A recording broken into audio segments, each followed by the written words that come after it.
Hello. I just hope you enjoyed your coffee and light lunch. We're about to begin now. I'm Alexandra Good. I'm a journalist. I will coordinate the following panel. The subject is renewable energy and storage, applied R&D in the sector. Obviously, if we want to be largely or even completely dependent on renewable energy during the next decades, we need to find solutions concerning storage of this energy. Storing remains one of the greatest challenges and barriers to the adoption of renewable energy, not only in Greece, but I believe globally. So R&D, research and development in this sector is crucial. This is the subject of the next panel. I would like to invite our distinguished speakers. Mr. Christopher Tan, Director of SUME Clean Energy International. Mr. Tan. Mr. Ilia Monacholias, CEO of the Public Power Corporation Renewables SA Greece. Mr. George Papadimitriou, Head of East Europe and North Africa of the Nel Green Power Group, ALAS. And finally, Mr. Konstantinos Stamatakis, Director of the Test, Research and Standards Center of the Public Power Corporation.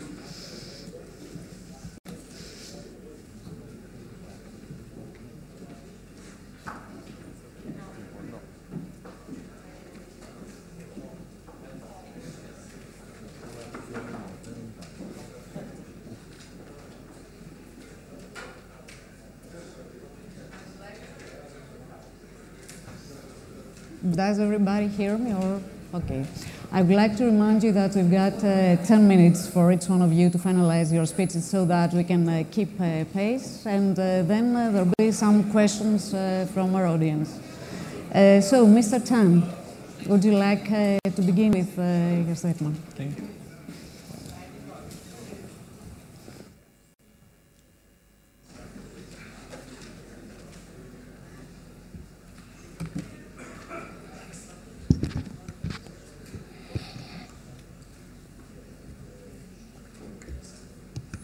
Hello? Can you hear me? Good afternoon, everyone. Welcome back. How is your lunch? I enjoyed the cheese pie very much. Very delicious. Thank you.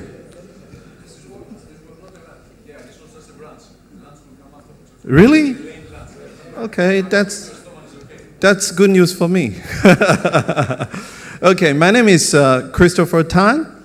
On behalf of SUMEC Clean Energy International, I'd like to express our gratitude to PPC for inviting us to join today's event. Very, very good event. Our company's name is SUMEC, as you can see from the PPT. Su is the abbreviation of Jiangsu province in China. I believe if you are doing solar business, very likely you had already visited this province because about 80% of the production capacity of PV panels of China is in Jiangsu. And China has around 70% of the production capacity of PV panels in the world. So technically, more than half of the PV panel production capacity is in Jiangsu province.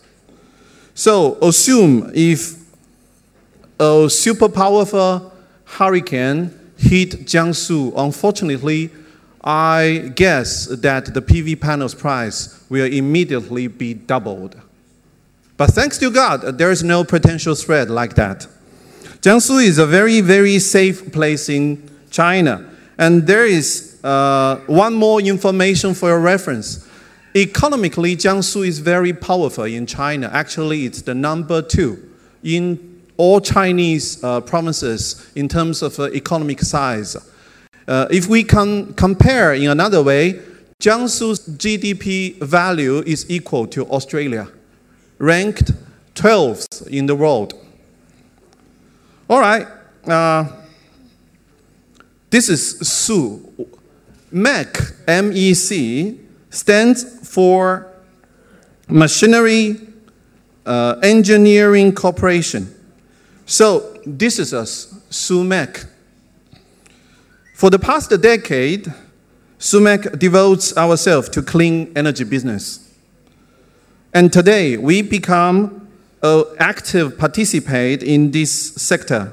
For example, in Greece, we have done both solar farms and wind farms. Now we are doing a biomass project. We are looking to other projects like geothermal, and we have a project for energy management using LED to save energy, etc., etc. So we are quite active in Greece. Next 10 minutes, I will introduce the company, talk more about our company with this short PPT. So the first part, I will talk about our parent company, Sinamac, and then I will talk about SUMEC Group, and at last, SUMEC Clean Energy Business. Controlling shareholder of SUMEC is called Sinamac, which is the abbreviation of China National Machinery Industry Corporation Limited. Sinamac was established in January 1997. It is an important state-owned backbone enterprise, which is directly managed by the central government. Sinamac is a Fortune Global 500 enterprise and listed in top 225 EPC companies. Its rating in ENR is 27th. Sinamac Group have over 160,000 employees globally, over 40 wholly owned or majority owned subsidiaries, 12 listed companies, and more than 180 overseas service agencies. Sinamac Group is an international, diversified, comprehensive equipment industry group committed to provide quality services globally. The group's core business includes 4 main areas: R&D and manufacturing, project contracting, trade and services, financing and investment. So about SUMEC. SUMEC Group, established in 1978, is a key member of Sinamac. Next year, we will celebrate our 40th birthday. Growing up in the process of reform and opening up of China and global economic integration, SUMEC has become a modern manufacturing service group focusing on 3 core business pillars: trade and service, engineering contracting, investment and development. Wherein 3 business pillars, trade and services, cover import and export of gardening instruments, electric tools, high-pressure washer, power generation equipment, garment, household textiles, automobile parts, medical devices, electromechanical equipment, bulk commodities such as steel, mineral products, and coal, etc. We are so proud that we are one of the top 3 exporters from China in terms of electric tools, #1 exporter of power generation equipment, the biggest exporter to Europe in terms of a garment, and the largest importer in terms of electromechanical equipment. Engineering contracting includes environmental engineering, energy engineering, and marine engineering. In energy engineering, we have built about 2 gigawatts renewable energy projects in the past 4 years. In marine engineering, we have delivered more than 200 ships to the ship owners. I'm sure lots of them are from this country. Investment and development carries very important mission of SUMEC, looking for new engine. As an industrial group, we keep our eye widely open on opportunities of new technology.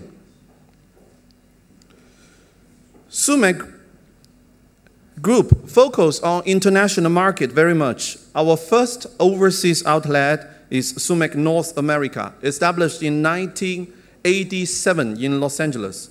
Now we have set up multiple overseas branches or subsidiaries to cover every continent. So now, renewable energy business. We have entered into renewable energy business since 2004. As trader of PV materials such as cells, panels, wafer, and so on. And later on, we set up our own manufacturing capacity to produce PV panels and then cells, mainly for quality control reason. As SUMEC is more an EPC contractor than a PV producer, we don't need to have a very big capacity for manufacturing. Now our focus is on all kinds of renewable energy projects, waste to energy projects, infrastructure project with a renewable energy element, etc. Last year, we set up a JV in Hong Kong for clean energy business to facilitate our international cooperation with all counterparties. These slides show some facts of what we have done.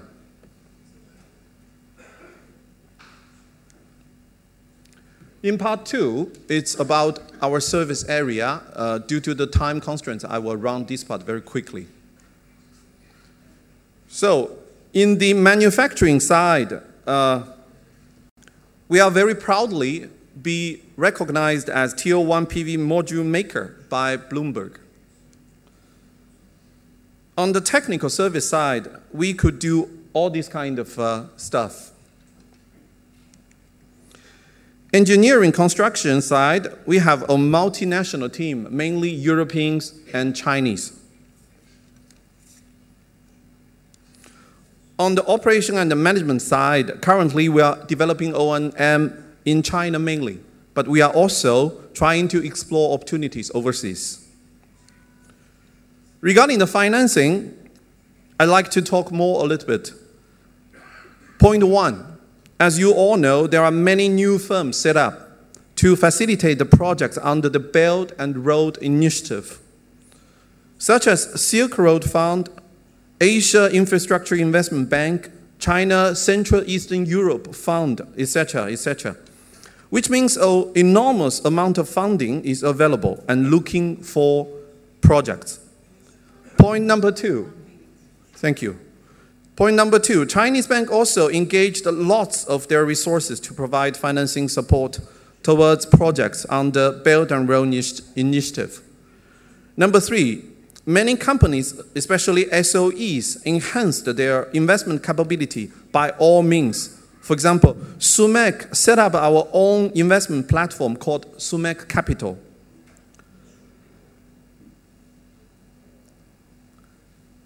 So, what I'm trying to say here is the investment and the financing appetite is there. We should utilize all these kind of resources and work closely with the local financial community to find good financial solutions for renewable energy projects. So in part 3, there are some selected track records. This is the largest tidal flat PV power plant in China at that moment. This is a PV plant project we have done in Czech Republic. Back to that time, it is the biggest PV power plant in Central Eastern Europe. So a project in Greece, a project in Romania showing that we not only do business in Greece, we are very keen to explore other opportunities in all this region. Another project in Greece, in wind side. Okay, ladies and gentlemen, our president, Mr. Xi, said in various occasions that the earth is like a small village. we need to build a community of shared future for human being. And making the energy more and more clean is obviously a very important component in this concept. So let's join the force, and we have a lot to do. Thank you so much for attention. Thank you very much, Mr. Kong.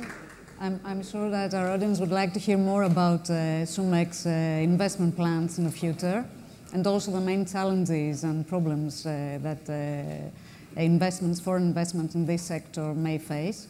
I would like to invite Mr. Ilya Monacholias to take the floor. Mr. Monacholias, please, 10 minutes.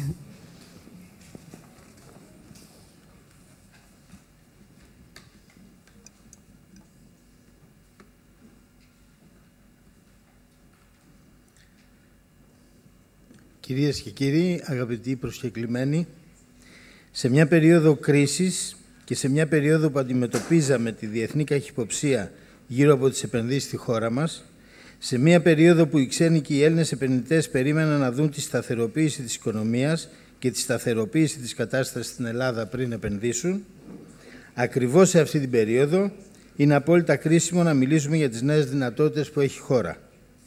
Να μιλήσουμε για τις επιλογές εκείνες που πρέπει να κάνουμε σήμερα και οι οποίες θα είναι καθοριστικές για τις επόμενες δεκαετίες. Να ανοίξουμε δυνατότητες ανάπτυξης, όχι απλά σε τομείς που η Ελλάδα είχε παραδοσιακά συγκριτικά πλεονεκτήματα, αλλά να χτίσουμε νέα συγκριτικά πλεονεκτήματα σε τομείς που στρέφεται η παγκόσμια οικονομία, σε τομείς που στρέφεται η παγκόσμια ζήτηση, σε τομείς που έχουμε ανεκμετάλλευτους πόρους. Και η ενέργεια είναι ένας τέτοιος τομέας. Είναι ένας τομέας στον οποίο η Ελλάδα μπορεί να βασιστεί τα επόμενα χρόνια ως μοχλό ανάπτυξης, ως πόλο επενδύσεων και ως φορέα δημιουργίας πολλών θέσεων εργασίας. Το ενεργειακό μείγμα στην Ελλάδα, με όρους εγκατεστημένης ισχύως, αποτελείται από 22% λιγνίτη, 9% πετρέλαιο και 16% υδροηλεκτρικά, όπου η ΔΕΗ έχει το σύνολό τους. 26% φυσικό αέριο, όπου η ΔΕΗ έχει σχεδόν τη μισή εγκατεστημένη ισχύ. Και 27% ΑΠΕ, όπου ο Όμιλος θέλει να ανακάμψει με νέες επιχειρηματικές δράσεις και να ανακαταλάβει σημαντικό μερίδιο της αγοράς. Η εξέλιξη των ανανεώσιμων πηγών ενέργειας στη χώρα μας την τελευταία δεκαετία δείχνει μια σταθερότητα, με εξαίρεση την πολύ μεγάλη ενίσχυση σε φωτοβολταϊκά τη διετία 2011-2012, λόγω των αντίστοιχων ευνοϊκών νομοθετικών ρυθμίσεων. Κοιτάζοντας όμως το χάρτη με τις προοπτικές ανάπτυξης φωτοβολταϊκών και αιωλικών, διαπιστώνουμε ότι υπάρχει μεγάλο δυναμικό το οποίο σε σημαντικό βαθμό είναι ανεκμετάλλευτο. Εμείς στη ΔΕΗ Ανανεώσιμες επενδύουμε στις δυνάμεις της φύσης και σχεδιάζουμε προσεκτικά τα επόμενα βήματά μας. Με 20 αιωλικά πάρκα, 17 μικρούς υδροηλεκτρικούς σταθμούς και 28 μικρούς φωτοβολταϊκούς σταθμούς, συνολικής εγκατεστημένης ισχύως σχεδόν 160 ΜΒ και με επενδυτικό πλάνο που ξεπερνά τα 500 ΜΒ, έχουμε τοποθετηθεί δυναμικά στον ελληνικό χώρο των ανανεώσιμων πηγών ενέργειας. Σε συνεργασία με τους μεγαλύτερους ενεργειακούς ομίλους και κατασκευαστές, αξιοποιούμε τις επιχειρηματικές ευκαιρίες με στόχο την προώθηση έργων παραγωγής καθαρής ενέργειας.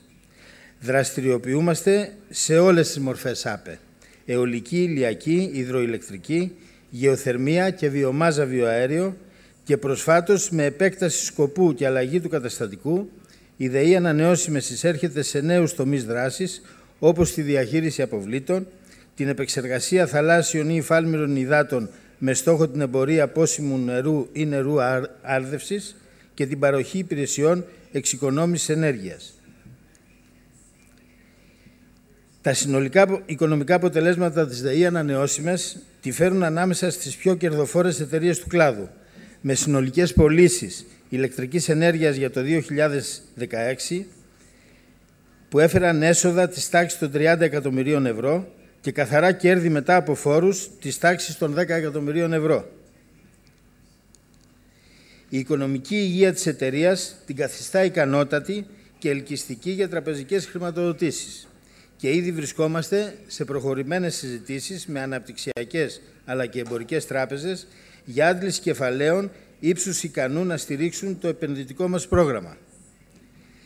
Οι βασικές προτεραιότητές μας είναι: πρώτον, να ολοκληρώσουμε μέχρι το 2019 18 έργα συνολικής ισχύως 90,5 ΜΒ και συνολικού προϋπολογισμού 113 εκατομμυρίων ευρώ. Δεύτερον, να προχωρήσουμε τα έργα μεσαίας ωριμότητας, όπως τα λέμε, τα οποία περιλαμβάνουν νέα αιωλικά πάρκα, τα 4 γεωθερμικά πεδία στη Λέσβο, Νήσυρο, Μήλο, Κίμολο, Πολύαιγο και τα Μέθανα, τη μονάδα παραγωγής ενέργειας από βιομάζα στο χώρο του σταθμού αμυντέου της ΔΕΗ, όπου η εταιρεία μας έχει ήδη άδεια παραγωγής ηλεκτρικής ενέργειας ισχύως 25 ΜΒ και θερμικής ενέργειας 45 ΜΒ. Ταυτόχρονα επιδιώκουμε την ολοκλήρωση της διαδικασίας χορήγησης αδειών για μια μονάδα παραγωγής 200 ΜΒ φωτοβολταϊκού πάρκου συνολικού προϋπολογισμού 160 εκατομμυρίων ευρώ, που μπορεί να κατασκευαστεί μέχρι το 2020. Τρίτο, να υπάρχει συμμετοχή της ΔΕΗ ανανεώσιμες με σημαντικό ποσοστό σε κοινοπρακτικά έργα στην Ελλάδα και σε γειτονικές χώρες. Και τέταρτο, να προχωρήσουν οι διαδικασίες για άδειες παραγωγής με βάση τις αιτήσεις μας που έχουν υποβληθεί στη ΡΑΕ για άδειες αιωλικών πάρκων ισχύως μεγαλύτερης των 3,5 γίγαβατ. Πρόσφατα υπογράψαμε μνημόνιο συνεργασίας με την κινέζικη εταιρεία Sumek Group. Πρόκειται για μια επενδυτική σύμπραξη για ανάπτυξη έργων ΑΠΕ και εξοικονόμησης ενέργειας. Στόχος μας είναι ο εντοπισμός των καλύτερων δυνατών ευκαιριών για επενδύσεις σε ανανεώσιμες πηγές ενέργειας και κατ' επέκταση η ενδυνάμωση της επενδυτικής δραστηριότητας της ΔΕΗ εντός και εκτός Ελλάδος. Είμαι σίγουρος ότι τα επόμενα χρόνια όχι μόνο θα διατηρηθούν οι δυναμικοί και οι αυξητικές τάσεις στον τομέα των ΑΠΕ, αλλά θα έχουμε ακόμα καλύτερα αποτελέσματα, καθώς η διεύρυνση της επιχειρηματικής δυνατότητας της ΔΕΗ ανανεώσιμες και η ενίσχυση του χαρτοφυλακίου της συμβάλλουν στην οικονομική ανάπτυξη της πατρίδας και είναι προς όφελος όλων των πολιτών. Γιατί η ανάπτυξη σημαίνει σχέδιο, σημαίνει σκληρή δουλειά, σημαίνει μια προσπάθεια που ξεκινάει τώρα και αποδίδει αργότερα. Σημαίνει μια προσπάθεια στην οποία μπορείς να βρεις και να μεγιστοποιήσεις τα θετικά ωφέλη για όλους τους εμπλεκόμενους. Σας ευχαριστώ. Ευχαριστώ ιδιαίτερα για την τήρηση του χρόνου και βέβαια ίσως με το νέο πλαίσιο για τις ενεργειακές κοινότητες τώρα να ανοίγει ένας ακόμη πιο καλός κύκλος για τις ανανεώσιμες πηγές ενέργειας. Θα ήθελα να το συζητήσουμε αργότερα αν έχουμε το χρόνο. Θα ήθελα να παρακαλέσω τον κύριο Παπαδημητρίου να ανέβει στο βήμα.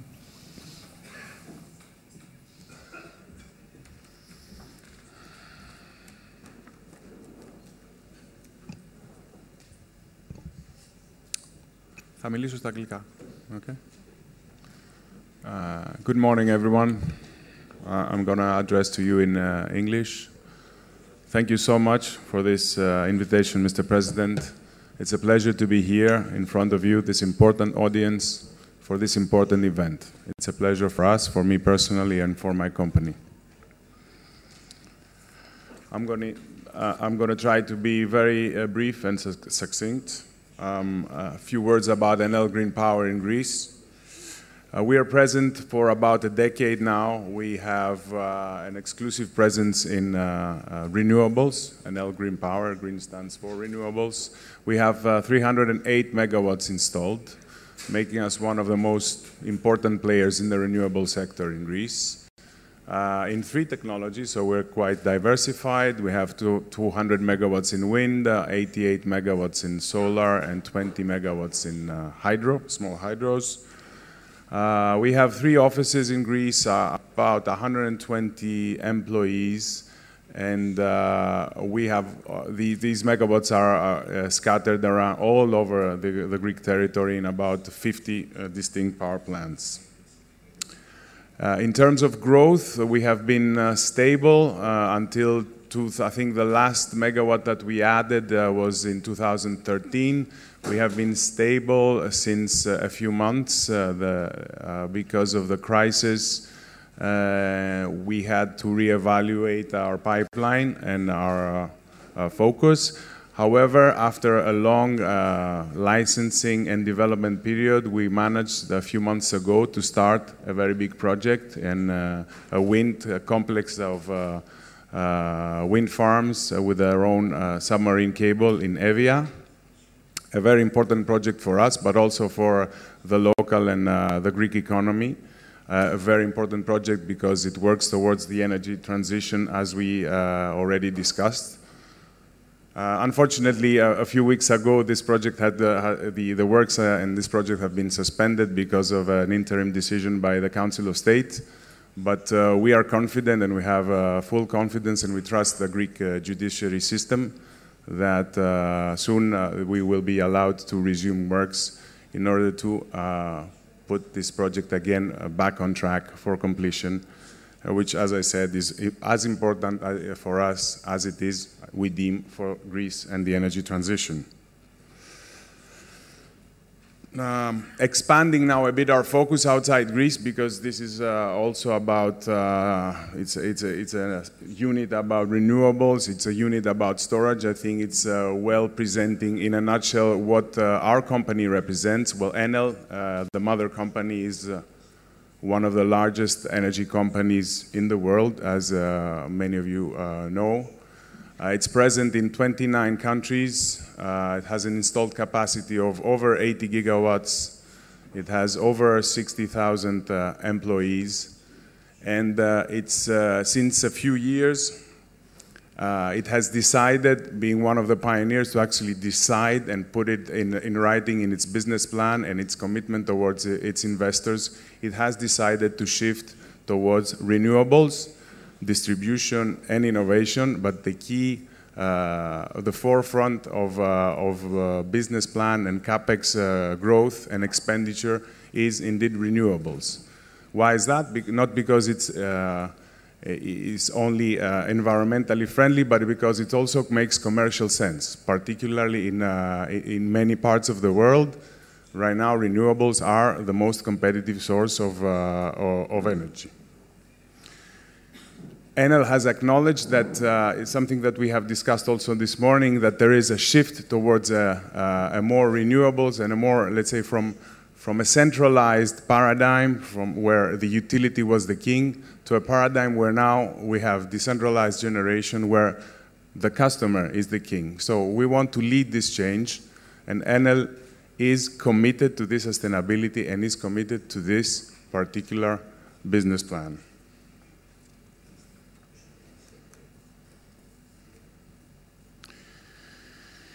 As I said, this unit is about storage, and I think it would be quite interesting to share with you a few examples where we have been involved in storage throughout, particularly in Europe. As you know, there are many ways that one can use storage, but it's certainly one of the most important pillars if we want to increase the penetration of renewables in the systems. So, for instance, you can use it to shift energy, as we say, so that to shave a peak and to store the energy in order to use it when there is need for energy, but there is not available resource. This is something that we have experimented in Sicily. In 2015, we introduced battery storage next to a PV plant. We have a PV plant of 10 megawatts capacity, but with a grid constraint of 8. So we said, let's do this experiment. Let's add next to it a 1 megawatt, 2 megawatt hour battery, so that when we are called to curtail and when we are available to produce more than 8 megawatts, but we cannot, so we can store this energy. This is an experiment that has succeeded, and it gave us confidence to actually go and look at other applications. One very natural application, which I would like to discuss also for Greece, but we have also done it in Italy, is a small island called Ventotene. So we have there introduced a small battery too, in order to be able to use the energy that must be produced by the diesel power generators of that small island when they cannot go below a certain level. So this is another example of how we can introduce storage in islands in order to actually use the energy that we would otherwise have to lose. Another, let's say, segment or area of usage of storage is the ancillary services. Is somewhere that we are active already since a few months. We have bought a project that is now under construction in the United Kingdom, in Newcastle. It's a 25 megawatt battery facility, which has a contract with the TSO, the National Grid, for the first 4 years, and then it will participate in tenders to provide the frequency response. So it's a very well advanced market in the UK, that there are particular auctions for this type of service, and we are very happy to enter and to participate there. We will have this battery storage operational next year. We are trying to do the same in Germany. We have a couple of projects. There will be developments in the next few months, so you'll probably hear about them. I think the most interesting, though, is the one that we're doing in Denmark. We started in Denmark, and now we're trying to replicate it elsewhere in Europe. Is using actually electric vehicles as storage. It's the so-called vehicle-to-grid. This is very interesting, and it comes from the fact that A, we believe in the electric vehicles and how much they're going to develop in the future, and B, that an electric vehicle, basically, it operates as a vehicle about 10% of the time. The other 90% of the time is idle somewhere, is parked somewhere. So instead of looking at it as something that transports people, we might, from our perspective as a utility or as an energy company, let me put it better, we look at it as a battery in wheels. So whenever it is parked, it is there. And if you combine a lot of them, then you have serious capacity to supply the system with ancillary services. And this is something that we are doing already, and we will be doing more in the future. Vehicle to grid. Very interesting. I think these are just examples. I have 1 minute. I think I would like to spend this 1 minute to discuss how important that could be for our islands. I mean, we talk about interconnections. Interconnections are a must. This is something that we should do. Probably we should have done already, but it's very, very interesting that we are doing. It's very interesting that we know that in a few years we will have more interconnected islands than we had all this time, and it's good to know that these plans are actually extend to more islands for the further future. But we do have a lot of them, and there are islands that we will never interconnect, let's face it. So, and these islands are case studies in order to introduce storage. We can, right now, there are islands that, the cost of generating electricity with fuel oil is very high, and the cost of actually introducing renewables would be much more competitive. However, we all know that there is a problem. We have to do something with this energy when we don't need it, so we need to store it. So I think storage is a key, and we have this field in Greece, our small islands, in order to experiment, and I know and I'm sure that we will be seeing developments in the future. With that note, I thank you, and I will pass the microphone to you, Ray. Thank you. Thank you very much, Mr. Papadimitriou. If I'm not mistaken, a few days ago, Enel was chosen between the top 20 companies of Fortune's Change the World list, so congratulations about that. Mr. Konstantinos Stamatakis is the director of the Test Research and Standard Center of Public Power Corporation. Mr. Stamatakis. Ladies and gentlemen, good afternoon, Mr. Chairman. Honorable guest, the subject of my presentation is R&D in the PPC group.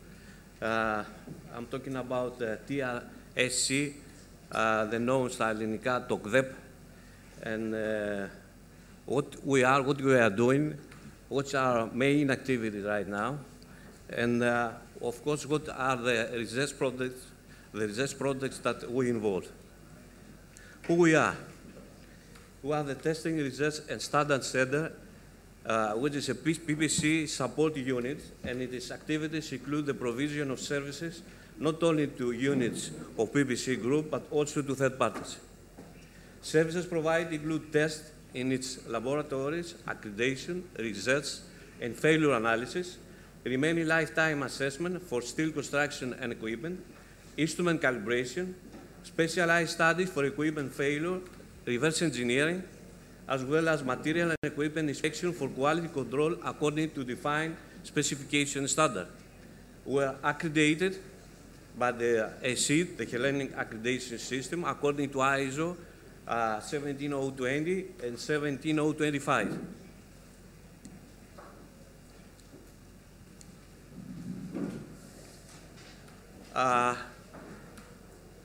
What's our activities? We have 14 labs that are grouped in 4 groups. One is concerning electrical test.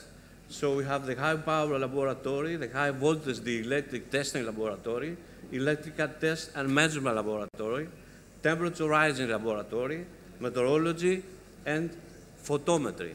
That's the group of electrical tests. We have the chemical test group, where we're doing analytical chemistry laboratory, fuels and lubricants, environmental chemistry, and special materials.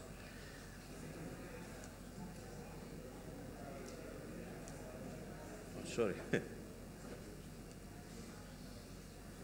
The other group is mechanical and metallurgical test, which has include the metallography lab, applied physics, where we're doing a non-static test, our mechanical property testing laboratory, and the final, it's the concrete and geotechnical test group, where we're doing all tests concerning concrete and soil mechanics.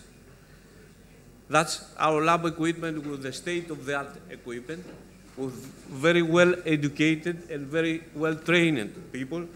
Where we are operating with more than 45 years, and PPC has spent a lot of money to train this personnel, and we are proud for this. We are proud for them, for our personnel. Now, concerning our research project, we focus right now in 4 areas: environment, new materials for power plants, robotics, and energy storage. Now, concerning CO2 emission, concerning environment project, we are involved in a project, a research project, for the conversion of emission to fuels and fine chemicals. And we have a cooperation with the Chemical Engineer Department of MIT and the Chemical Engineer Institute of High Temperature of Patras. This project initiated in MIT with Professor Gregory Stephanopoulos, who is the head. He's the chairman of Chemical Engineer Department in MIT, and he is the president of American Institute of Chemical Engineering. And in a visit that we have 2 years ago in our facilities, we start working with them to apply what he has done in his lab, where he is using metabolic and biochemical engineering technology to prevent CO2 emission to valuable, useful byproducts. It's a very interesting project. We are doing now heavy simulation, and we're doing feasibility studies. We are planning to use natural gas for this process. Needs a source of hydrogen in order to convert CO2 to valuable to fuels. So we decide to use natural gas. We are going to doing catalytic cracking, conversion of natural gas to hydrogen, and use the hydrogen to do this conversion. We are doing a lot of heavy simulation.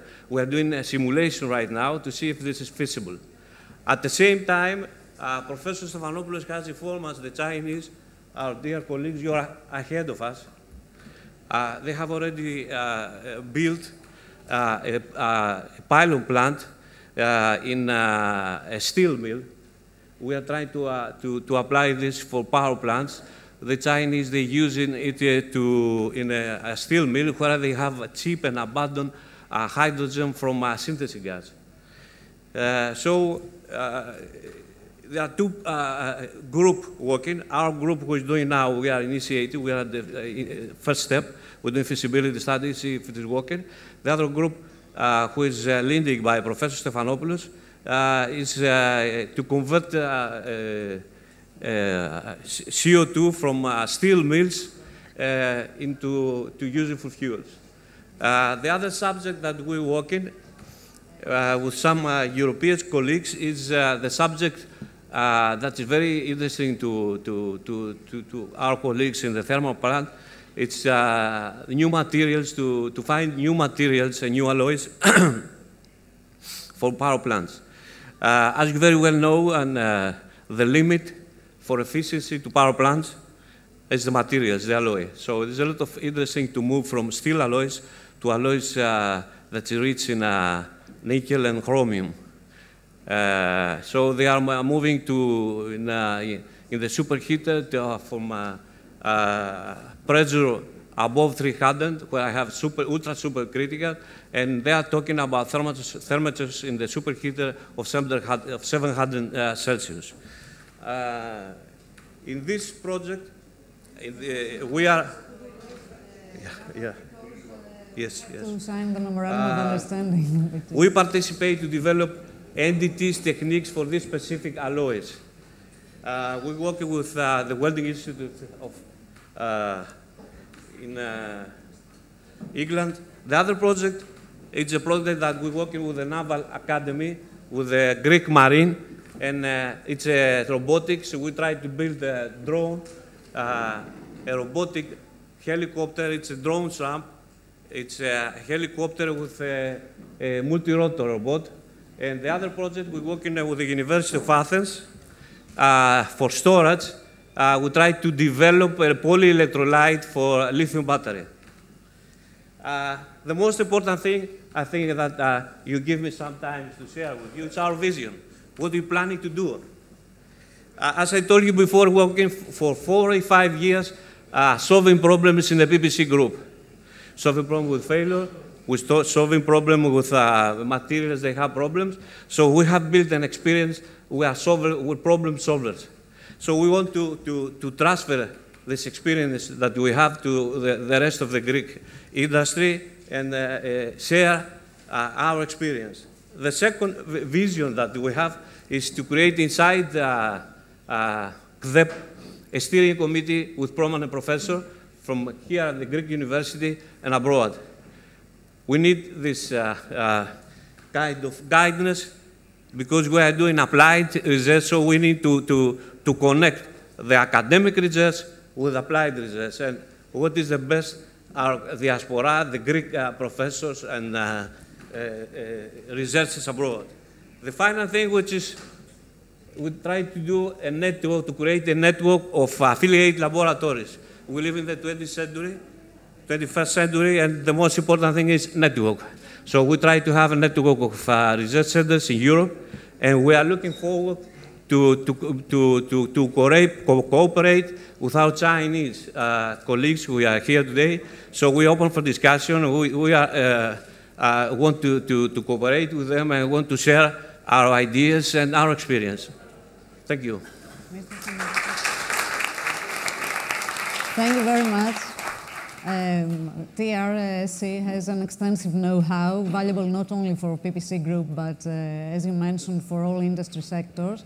Unfortunately, we don't have time for questions from the audience. I will not make my questions also, since we've got to sign the Memorandum of Understanding between the China Development Bank and the PPC Corporation Group. So thank you very much for attending this session. Thank you very much. And thank you. Thank you.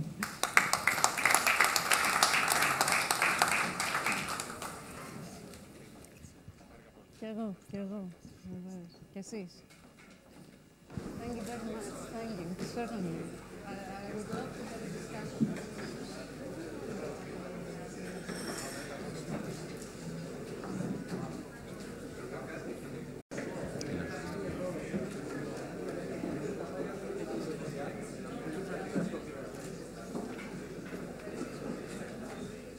Welcome.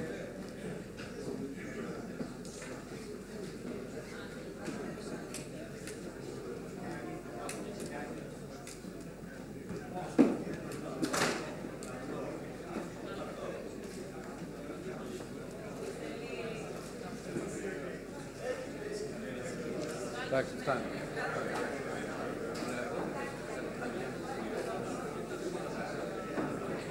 Σας ευχαριστώ πάρα πολύ και συγγνώμη. Εντάξει, ευχαριστώ πολύ.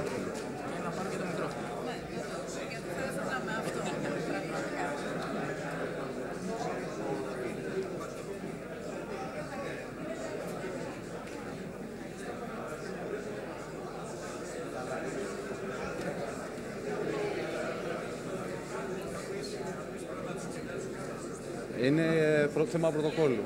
Δεν θα πω ονόματα, θα πω κατευθείαν τις δύο εταιρείες.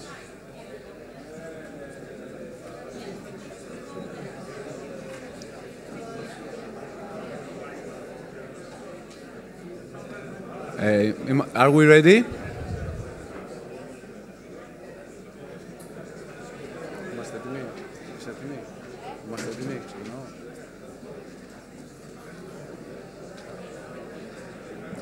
Ladies and gentlemen, may I have your attention, please? Thank you.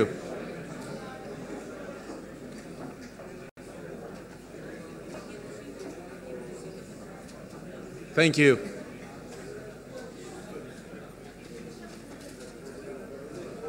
Right.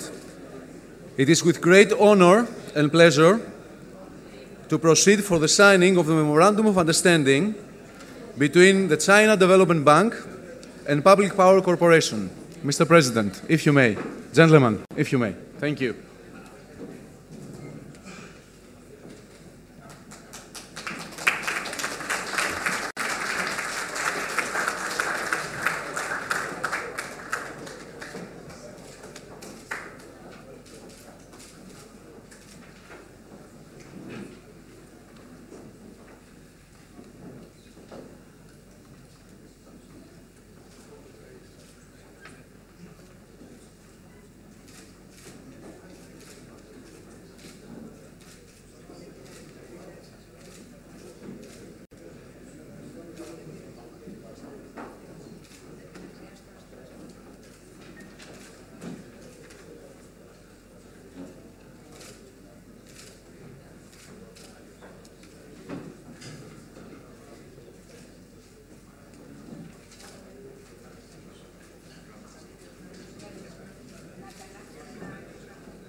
Alexander.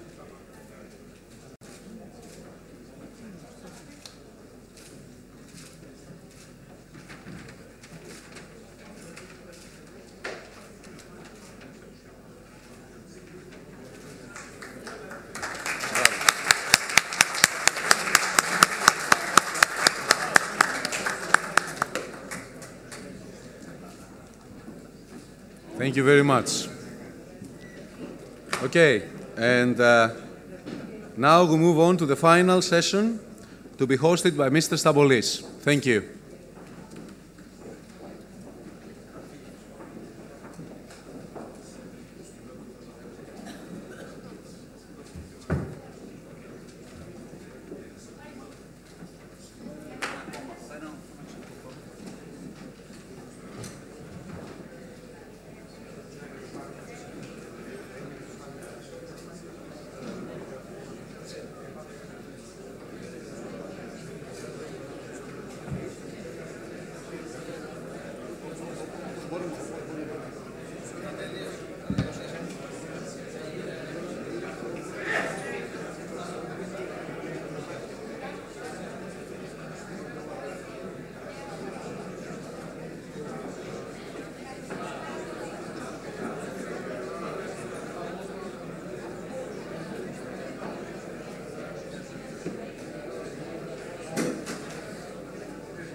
Hello.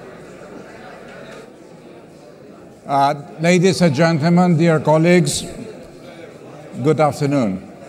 So we are now going to start the last and fourth session of this very interesting conference. May I ask all the participants of the last session, the speakers, to take their seats, please.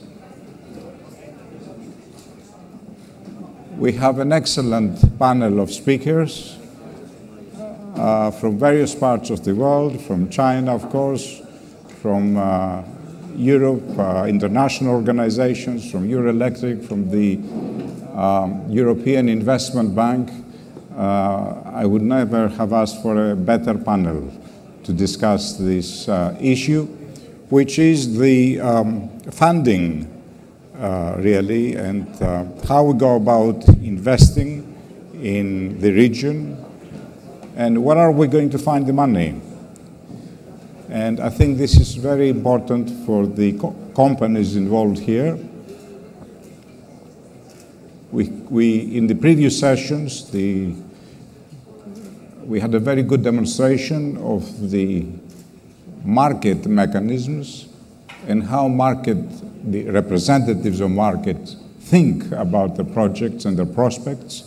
So this session comes to complete the broader picture which you saw. And I will waste no more time but to ask our first speaker, Mr. Dongya Li, who is the Deputy Director General of Global Cooperation Department, Eurasia, from the China Development Bank.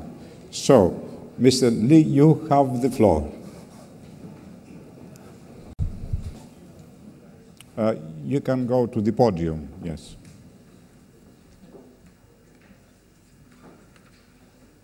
Yeah.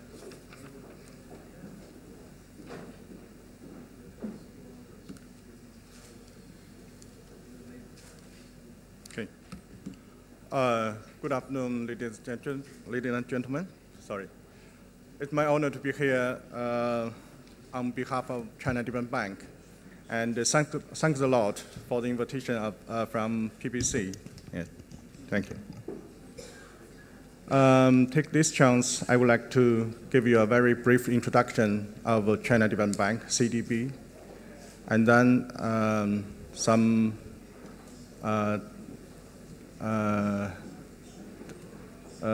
example from our bank in European market.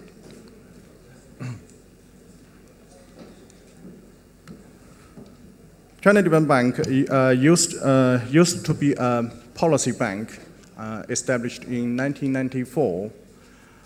We are wholly owned by the Chinese government. And in the past 22 years of development of ourselves, we transferred from a traditional policy bank to a development financial institution. We are now the largest development bank in the world. Our total asset is about 2.1 trillion US dollars, and we also the largest cross-border financier in China. Our international business exposure is about 320 billion US dollars.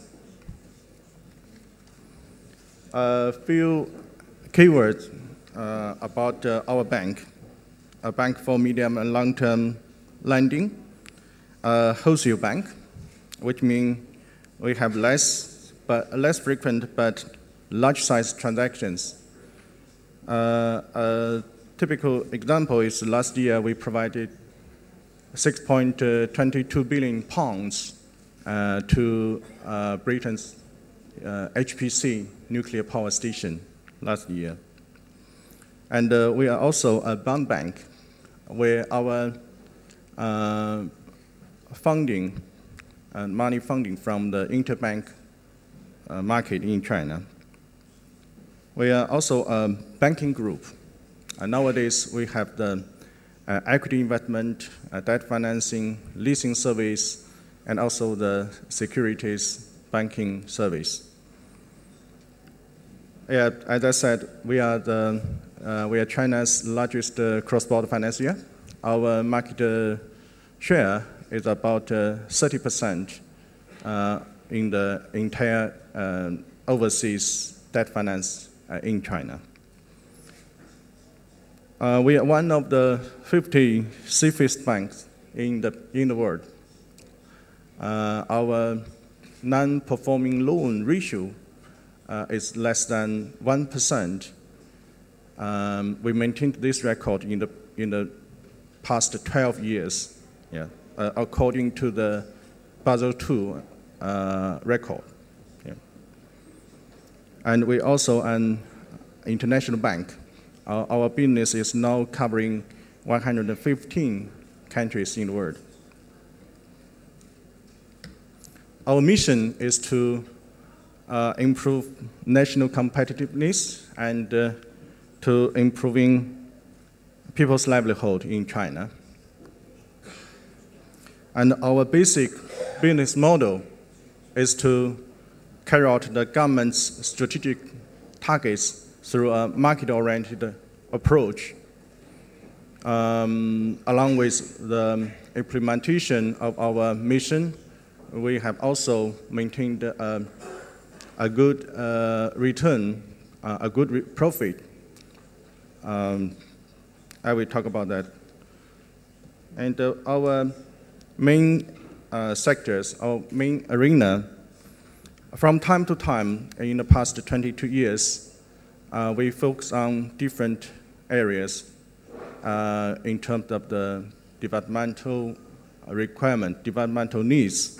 For example, the infrastructure, particularly in 1990s and 2000, and the urbanization from the late 1990s until now, urbanization, and to the basic and pillar industries, for example, the basic material, the steel, aluminum, and for example, manufacturing, automobile assembly, something like that.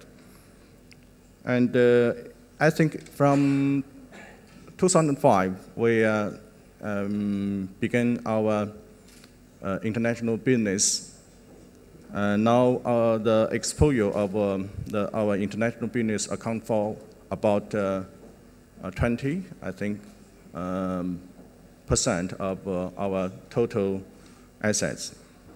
And we also focus on poverty alleviation and house financing and other social beneficial areas such as SMEs. We even provide a tuition fee loan to the university students. In the world, anywhere, if the country need, if the government need, we will be there. Yeah, One Belt, One Road is currently our focus on the business, on the international business. It's a demonstration of our sector's distribution. The railway, about 8%, highway, about 18%, electricity power, about 9%, and public facilities, 13%, petroleum and petrochemical, 7%. Yes, something like that. You can see. It's our, in past several years, our total assets, the increase of our total assets is relatively stably. By the end of last year, our total assets were 2.04, and currently we have 2.1 trillion US. And in the meantime, we have maintained a not bad profit. Last year, our net profit is about 100 billion RMB, and we provide our shareholders the the Ministry of the Treasury Ministry of China, not a small portion of the the return. Yeah. Okay, our funding resource is mainly from the, as I said, interbank market. We are the biggest bond issuer in China, apart from the Treasury. For example, last year we issued 1.5 trillion RMB bonds in China. We also issue bonds in international market, particularly in Hong Kong and London. We issued a bond in US dollars, bond in euro, and also bond in RMB, overseas RMB bond. Yeah. And we share the sovereign rating level with at the same as Treasury. Currently, I think Moody's just downgrade our sovereign credit evaluation. Our capital adequacy ratio is about 11%. And our NPL, non-performing loan, as I said, less than 1%. It's actually, we call it dynamically approx 0%. And the exact figure is now 0.7% of the NPL. So it's quite a healthy bank. Our international business, currently our international business balance is about 350 billion US dollars by the end of last year. And we have one branch in Hong Kong and 6 representative offices in different countries. For example, in Europe, we have an office in London. I think we will establish more and more offices abroad.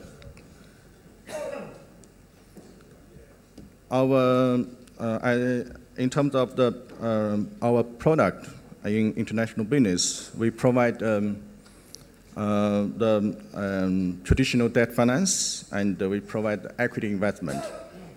We cooperate with other state-owned banks or other sovereign funds. We established a range of, I think, 15 or 16 funds with other countries. For example, the China Africa Development Fund, China Portuguese-speaking fund, China France fund.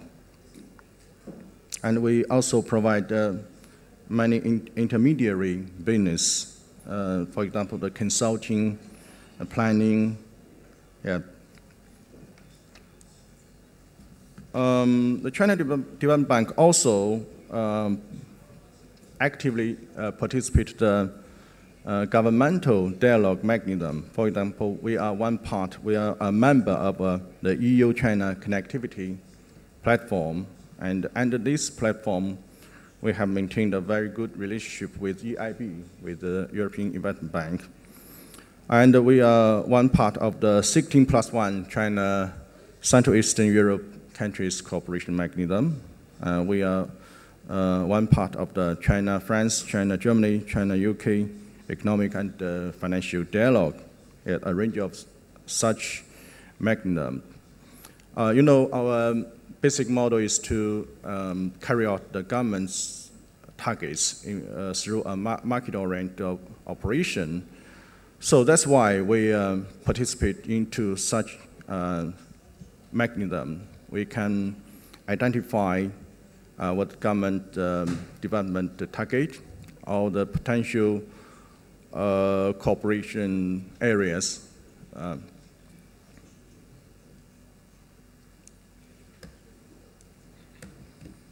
Our several example projects in Europe. The first one is HPC nuclear power in the UK.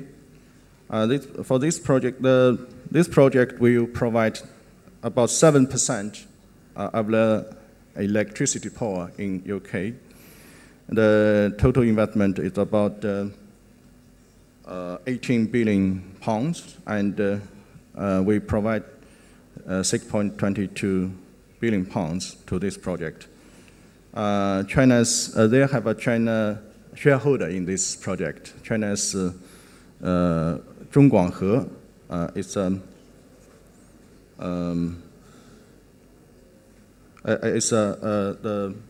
take the 35% of the shareholding in this project. And the second project is in Central Eastern Europe.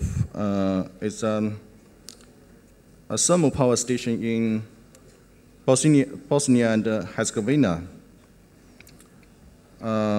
We have a very special arrangement, a special loan for China and CEEC country, Central Eastern Europe country. The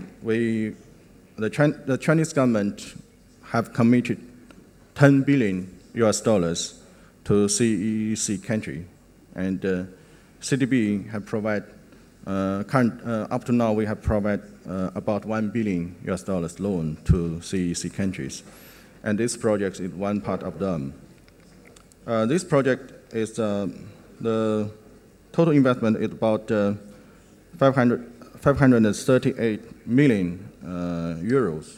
It will provide the annual capacity of 2.2 billion kWh electricity to local market, and we provided 350 million euro loan to this project. And this project is contracted by China's Dongfang Electrician company. That's normally we go together with other Chinese firms. We support Chinese enterprises to invest it, to contract or to export the equipment. Another example is we support China's Three Gorges company to acquire EDP, Portugal's electricity company. I think, Three Gorges acquired about 21% of EDP's share, and we provide 1.6 billion euros in this acquisition. This project is the first one for Chinese energy enterprise to acquire overseas assets. Yep. And actually, in China's State Grid have acquired about 24% of Adamia's share. And normally, after such kind of acquisition, there will have some next step activity. For the Three Gorges, for this acquisition, they are going to expand, or even from Portugal to invest into other countries, for example, Brazil, Chile, other Latin America countries. Here in Greece, we have supported a range of projects. The most popular one is the Costco's Piraeus Port. We provided, I think, more than 300 million euros to the project. The acquisition of the franchise and expansion of the Pier 3. Yeah, I think in the near future, we will cooperate together to implement the construction of Pier 3. We have a working group here, and Mr. Wang, our deputy head of Ningbo branch is the head of our mission group. He and his colleagues working here have worked here since 2008. We have kept a very active contact locally with the government, with our peer banks, and with our clients here. I think today, given the limited time, I just give you a very brief introduction of our bank, and thanks again for PPC's invitation to us. We believe and we are looking forward to the further cooperation between us, and particularly congratulations to the signing of the MOU between PPC and the CDB. Thank you very much. So, Mr. Lee, thank you so much for a very clear and precise presentation of China Development Bank. I think we have a very good picture. But I would like also, as on behalf of our institute, to congratulate you on the signing of the MOU with PPC. I think this is an important step forward. But I also want to congratulate you because what I heard in your presentation, you have only 1% non-performing loans, which could be world record if I'm not mistaken. It's one of the best ratios. And of course, you are undertaking a heavy load in the next few years in developing the One Belt, One Road implementation through funding. So I think this is a big challenge, and we'll talk about this later. So thank you once again. I'm now moving immediately to the next speaker, to my dear friend, Nikos Fridas, who apart from being an engineer and energy economist, he is also based in Belgrade, working with IFC for the last 2 years, and he is a globetrotter of great, par excellence. So, Nikos, you have the floor. Thank you, Kostis. On my turn to thank PPC and the organizers of the conference on behalf of the board of the International Finance Corporation for their kind invitation. As you may have heard, IFC has taken a strategic decision in 2015 to re-engage in Greece in order to restore confidence of investors, to support private sector-led growth of the country, to attract international investments in Greece, and to underpin domestic investments. Our exposure so far has been to the tune of 640 million euros since 2015, mainly engaged with the financial institutions, the 4 systematic banks, and the building sector. But of course, our flagship transaction so far has been the financing of the Fraport transaction, the acquisition of the 14 peripheral airports. But myself, I will try to speak a bit more about our power business in the region and hopefully how this can also be tuned into supporting Greek companies either realizing investments in Greece or expanding in the region. To recap briefly on who we are, who is International Finance Corporation, we are one of the 5 pillars of the World Bank Group. We have been established since 1956. We are owned by 184 countries. We have maintained our AAA credit rating, even throughout the financial crisis of 2008, 2010.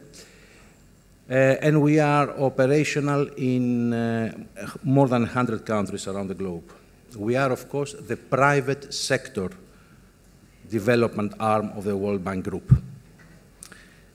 But being part of the World Bank Group gives us also some unique characteristics. We provide advisory, we provide, of course, investment and mobilization of resources.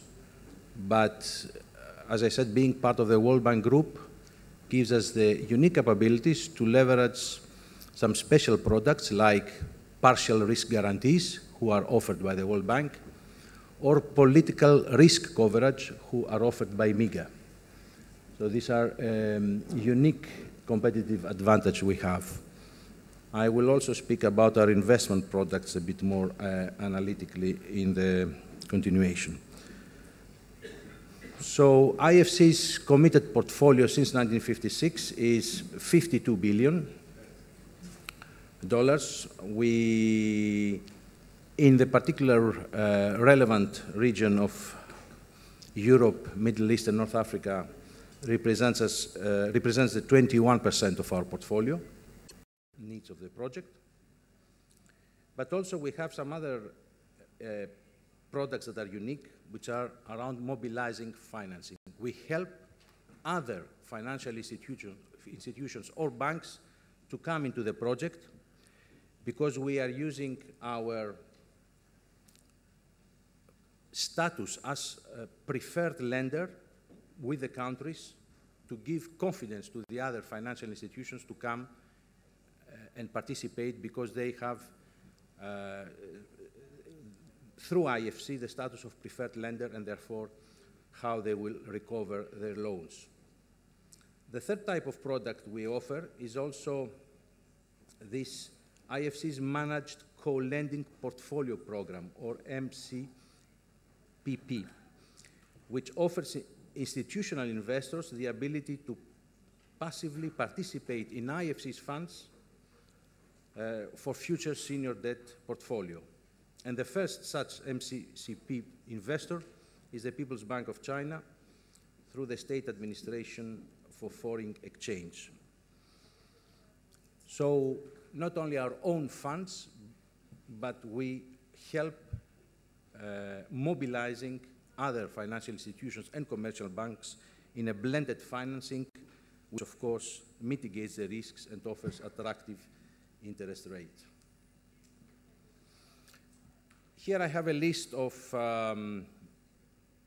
some pioneer investments in the power sector of Europe, Middle East, and North Africa.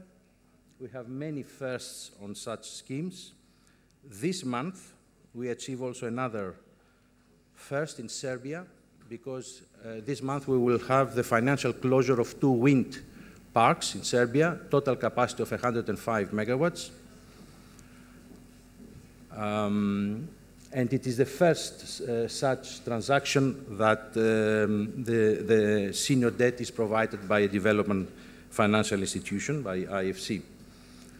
But I would like to stay also to another unique project in the region. IFC is financing at the moment the development of the Albanian Power Exchange.